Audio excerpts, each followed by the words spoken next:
Bonjour à tous, ici Anzoom et bienvenue pour un nouveau X minutes chrono qui portera sur un genre de fourmi que beaucoup d'entre vous connaissent et apprécient. J'ai nommé le genre Messor.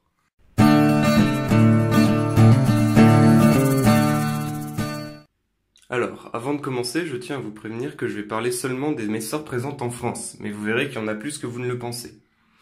Bref, pour débuter, c'est quoi un genre ? En gros, un genre, c'est un rang taxinomique. C'est le fait de regrouper des espèces animales ou végétales entre elles qui possèdent des caractéristiques communes, comme par exemple le genre Canis ou Canin en français, qui regroupe les chiens et les loups, mais aussi le chacal, le coyote et bien d'autres. Donc, pourquoi le genre Messor? Parce que granivore. Voilà en gros ce que veut dire le mot Messor. Comme vous le savez sûrement, les Messors sont friandes de toutes graines. Certaines espèces ont bien sûr des préférences, mais dans l'ensemble, la majorité des graines sont appréciées. Une deuxième particularité de ce groupe d'espèces est que contrairement à leurs cousines, les Messors ne pratiquent pas la trophallaxie, car ils ne possèdent pas de jabot social.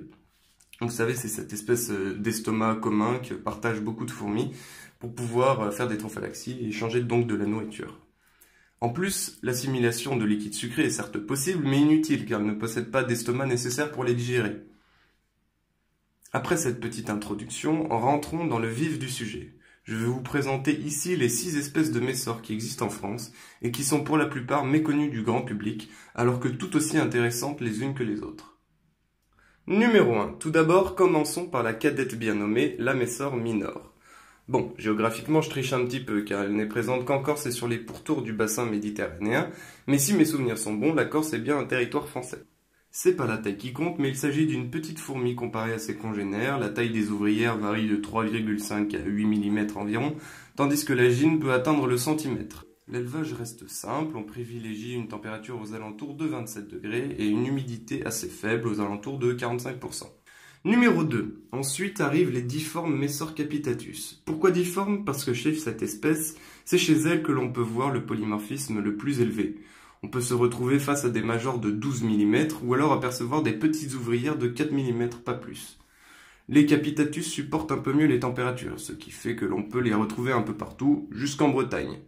La gine, quant à elle, peut atteindre 14 mm, ce qui fait d'elle la plus grande gine Messor de France. Numéro 3, sûrement les moins connus, veuillez accueillir les Messor bouvieri. On ne sait pas grand-chose de cette espèce. Les informations sont manquantes et les éleveurs rares.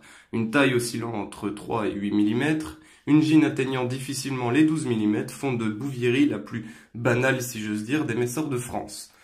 On peut néanmoins noter un léger polymorphisme et un psamophore. Qu'est-ce que ça dit que ceci? Vaillant chef burgonde, le psamophore est un ensemble de poils situés sous leur tête qui forment une espèce de barbe. Les minors et les wasmani le possèdent aussi. Numéro 4, en parlant de Messor wasmani, veuillez accueillir sèchement la plus chaude des Messors.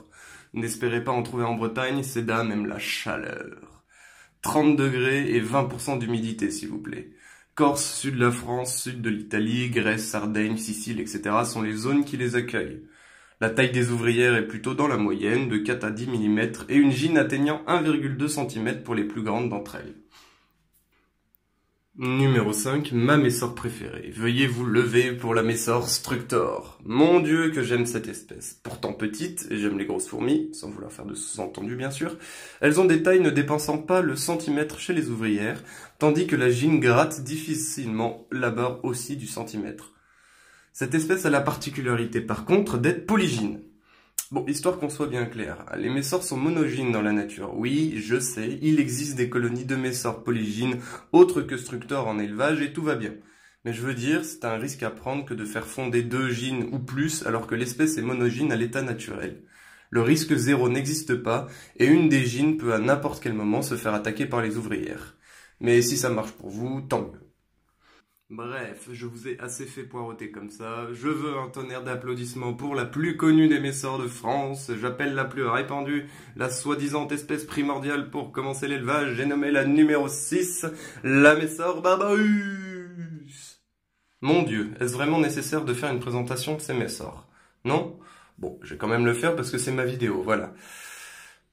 Donc, présente vers la Méditerranée, pas dans la mer, sur Terre, la gine atteint les 13 mm. Les ouvrières avec un joli polymorphisme vont de 4 à 12 mm pour les plus dodues. Elles ont besoin en moyenne de 28 degrés, de 50% d'humidité, en gros des conditions normales et facilement atteignables pour le jeune éleveur. Voilà, j'ai fait cette vidéo parce que en voyant la quantité hallucinante de personnes qui possèdent ou qui veulent absolument des Messor Barbarus, hein, bon, j'en fais partie, j'ai jugé bon de vous présenter tout de même d'autres espèces de ce genre, tout aussi intéressantes, voire plus. Sur ce, j'espère que cette vidéo vous a plu, n'hésitez pas à l'aimer si c'est le cas. Des questions, des remarques, je suis dans les commentaires. Mesdames et messieurs, à la prochaine, c'était Ranzoom.